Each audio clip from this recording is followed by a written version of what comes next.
আসসালামু আলাইকুম প্রিয় দর্শক শ্রোতা, আপনাদেরকে স্বাগত জানাচ্ছি। যারা ঢাকার চোখের লাইভটি দেখছেন সকলকে অসংখ্য ধন্যবাদ জানাচ্ছি। আমি একজন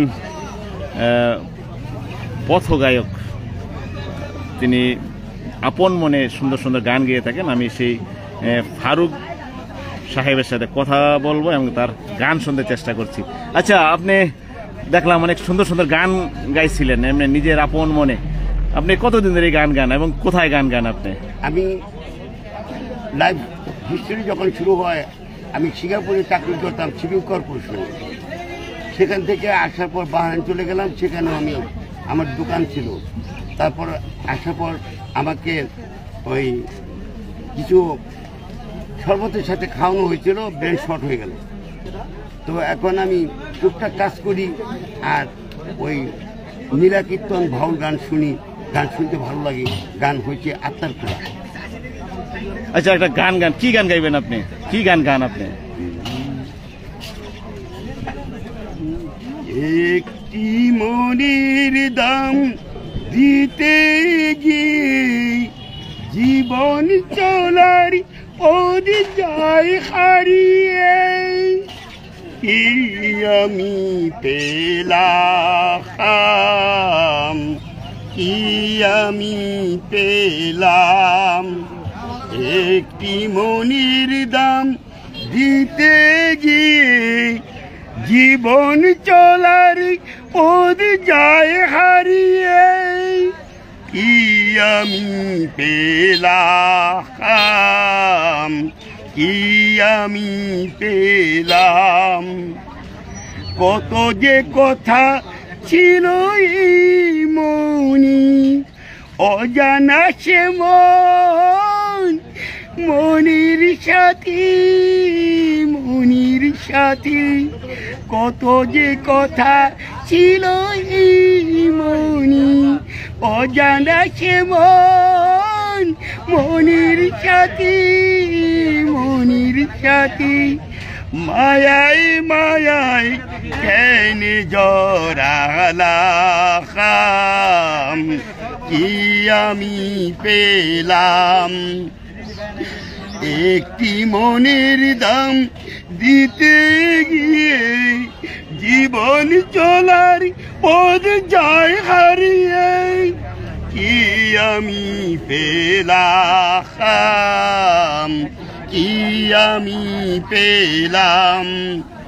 মনে হয় তারি আমি পাবো না, মনে হয় তারে আমি পাবো না। দেবার তো কিছু আর বাকি নেই, গরমিল হয়ে গেল হিসাবে। আমি পথ হারায়ে গে ভাবনা। কত যে কথা ছিল এই মনি, অজানা সে মন, মনের সাথে, মনির সাথে। মায়ায় মায়ায় কেন জড়ালাম, কি আমি পেলাম। মনে হয় তারে আমি পাবো না, দেবার তো কিছু আর বাকি নেই, গরমিল হয়ে গেল হিসাবে। আমি পথ হারা এগে ভাবনা। কত যে কথা ছিল এই মনি, অজানা সে মন, মনির সাথী, মনির সাথী। মায়াই মায়াই এই নিজরা খালাম, কি আমি পেলাম। একটি মনের দাম দিতে গিয়ে জীবন চলার পথ যায় হারিয়ে, কি আমি পেলাম, কি আমি পেলাম। একটি মনের দাম দিতে গিয়ে জীবন চলার পথ যায় হারিয়ে, কি আমি পেলাম, কি আমি পেলাম। আচ্ছা, আপনার সাথে একটু কথা বলি। এই যে আপনি শুধু দুঃখের গান, বেশি গান কেন? আপনার কি দুঃখ এত আপনার মনে? আমি যে বিদেশে টাকা রোজগার করতাম, আমার টাকাগুলি সব নষ্ট করে ফেলাইছে মানুষের। কিছু সম্পত্তি করছি, সেই সম্পত্তি নিয়ে ভাগ বাটোয়ারা নিয়ে গণ্ডগোল। যদি আপনি বলেন তাহলে আমি আরেকটা গান গাইবো, ইব্রাহিমের গান, ছোট করে একটা গান গান।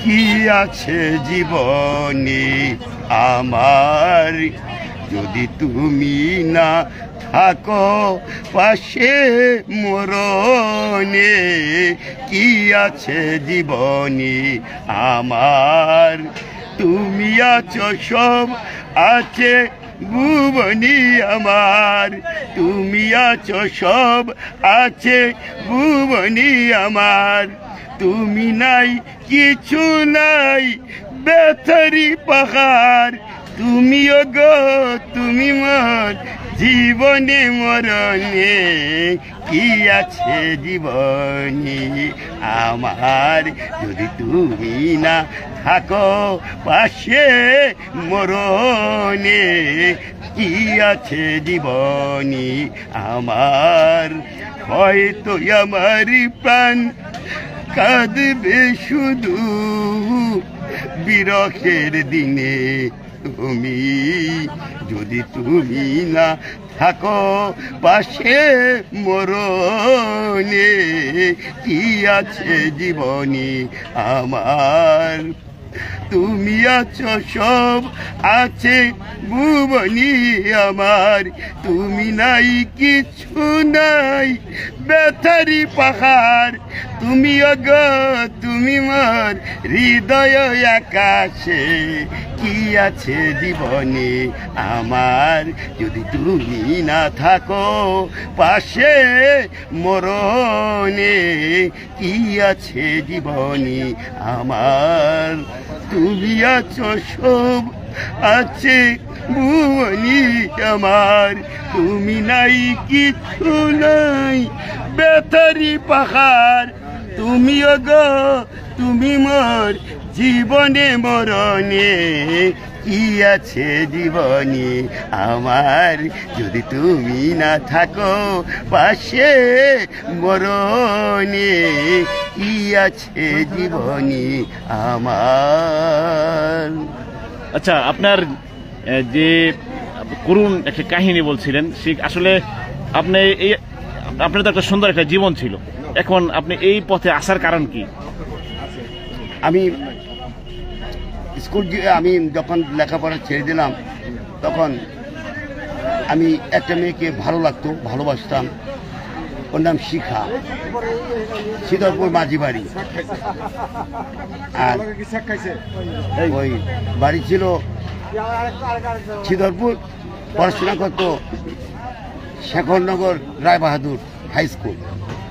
ওর সাথে আমার আন্ডারস্ট্যান্ডিং ভালো ছিল, মেয়েটা ভালো ছিল।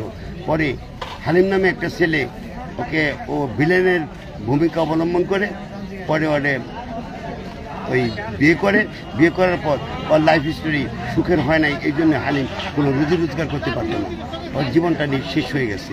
আর আমি ওই জায়গায় থেকেই আমার এই বিরহ বেদনা নিয়ে আমি এখনো বেঁচে আছি। আমি কিছু লেখালেখি করি। হ্যাঁ। আর আপনার বিদেশের কথা বলছিলেন, বিদেশে কি ঘটনা ঘটছিল? বিদেশে কুরিয়া কোম্পানিতে কাজ করতাম, হিন্দু লোক যারা কাজকর্ম করতো তাদেরকে কুরিয়ারা মারধর করতো, বাঙালিকে মারধর করতো। এটার প্রতিরোধ করলাম, আমি প্রতিবাদ করলাম, তখন আমার সাথে ঝগড়া হয়, মারামারি হয়। 100-150 কুরিয়া ছিল, ওই জায়গায় মারামারি করছিলাম। পরে মারামারি করে আমার পাঠিয়ে দিতে চাইছিল, আমি অ্যাম্বাসিডার আমাকে হেল্প করছে, আমি আসি নাই, চাকরি আমার রয়ে গেছে। হিন্দুরা আমার খুব ভালোবাসত, ওদের সাথে আমার ভালো বন্ধুত্ব ছিল, ম্যান হিসাবে হিন্দুরা ভালো। আপনার এই জায়গায় মানে আপনি এত কোরিয়ায় একটা ভালো একটা জব চাকরি করতেন সিঙ্গাপুরে, তো আপনি সেখান থেকে এখন পথে, এর কারণ কি? আছে কিছু কারণ আছে।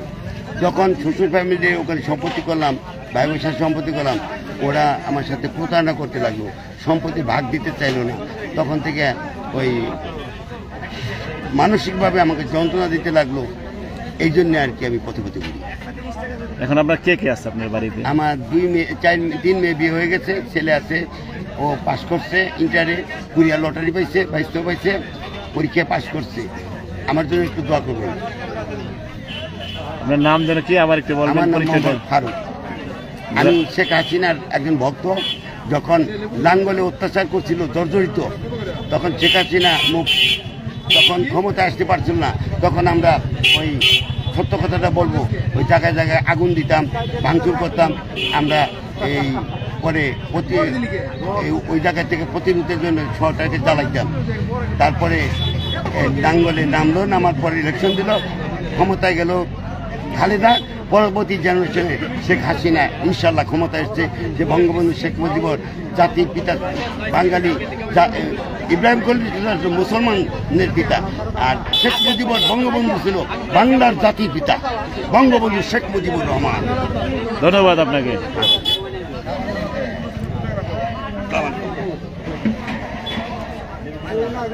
প্রিয় দর্শক, দেখতে পাচ্ছেন সে কিন্তু এখন ভবঘুরে জীবনযাপন করছে, অস্বাভাবিক জীবনযাপন করছে।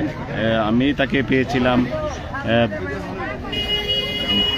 এটার নাম জানি কি, এটা এই গ্রামের নাম, এই জায়গাটা খারসুর বাজারে তাকে আমি পেয়ে গিয়েছিলাম এবং তার সাথে কথা বললাম এবং তার গান শুনতে চেষ্টা করলাম। সকলকে অসংখ্য ধন্যবাদ। আল্লাহ হাফেজ।